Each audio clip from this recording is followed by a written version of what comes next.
Last ए भैया एगो चायवा दे दी भैया चाय एगो आ गइल बा त गाले में देखो अच्छा तक आवल चायवा दे दी हमें क्या हेलो जल्दी दे देके हट दे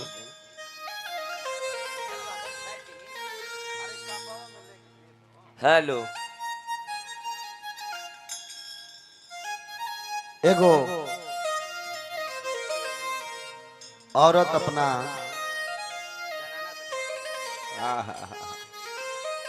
पति देव उनकर देश के वीर जवान रहले आ एगो देवर रहले बबुआ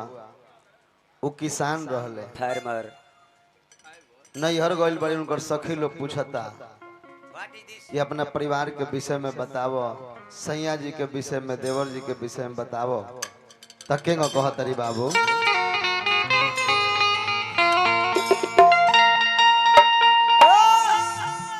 कान्हे बन दुखिया हरवा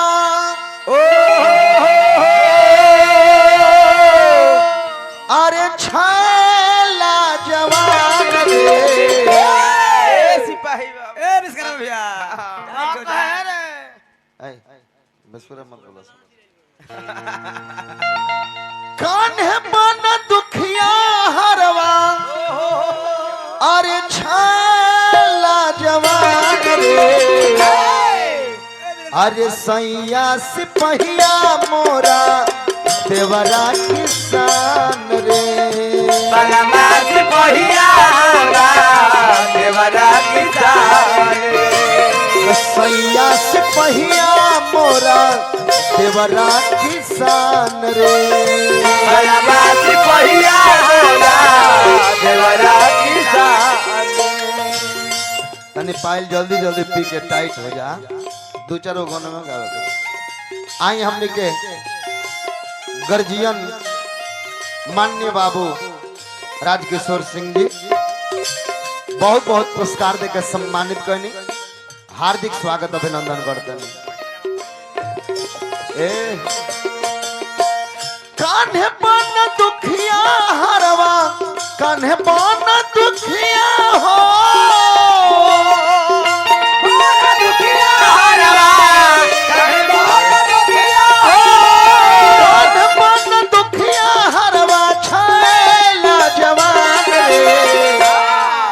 बहुत बहुत पुरस्कार ध्यान दी बाबा और वस्त्र के भी एगो इंकर गांव बाकी एगो गमछो ना मिलेला देके सम्मानित करनी हार्दिक स्वागत अभिनंदन करतनी का कहबे पूरा परिवार के जय जयकार करतनी कि अरे बलमा सिपहिया मोरा देवरा किसान रे बलमा सिपहिया मोरा देवरा किसान बलमा सिपहिया मोरा देवरा किसान रे बलमा सिपहिया मोरा देवरा किसान रे चोरी चोरी चोरी चोरी मैंने भी तो अखियां लगाई रे चोरी चोरी मैंने भी तो तूने सरेया तूने सरेया तूने सरेया बदनाम कर दिया मैंने भी तो चोरी चोरी चोरी चोरी मैंने भी तो अखियां लगाई रे चोरी चोरी बलमा सिपहिया मोरा देवरा किसान रे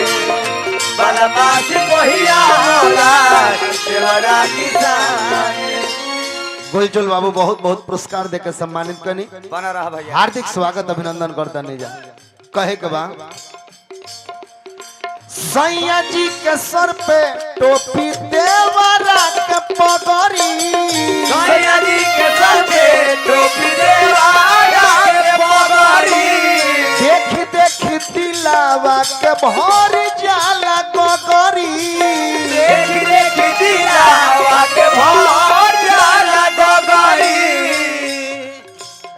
गौवा के लोग गौवा के लोग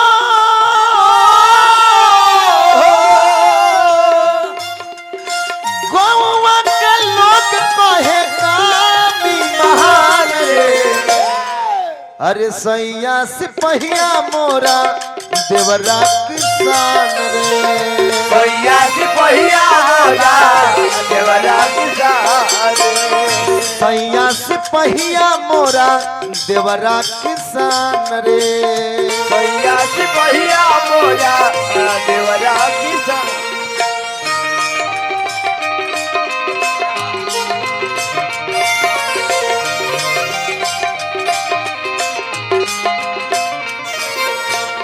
सिपहिया मोरा देवरा किसान रे सैया सिपहिया मोरा देवरा किसान। लास्ट भाव बा हेलो ए बाबू सोना जैसे अनाज देवरू खेत में उगावेले सोना जैसा अनाज देवरू खेत में उगावेले सीमावा पर गोली सैया धर धर चलावेले सीमावा पर गोली सैया धर धर चलावेले भारत के जवान भारत के किसान यही पर तो चलते बा सीमावा पर गोली राजा धर धर चलावेले सीमावा पर गोली सैया धर धर चलावेले सोना जैसे अनाज देवरू खेत में उगावेले सोना जैसा अनाज देवरू खेत में उगावेले गौवा के लोग कहे गौवा के गौवा के लोग कहे कामी महान रे अरे सैया सिपहिया मोरा अरे देवरा किसान रे बलमा सिपहिया देवरा किसान सैया सिपहिया मोरा देवरा किसान रे बलमा सिपहिया मोरा देवरा किसान कन्हे बन दुखिया हरवा कन्हे बन दुखिया हो कन्हे बन दुखिया हरवा छैला जनाम दे सैया सिपहिया मोरा देवरा किसान रे सैया सिपहिया मोरा देवरा किसान रे बलमा सिपहिया मोरा देवरा किसान रे बलमा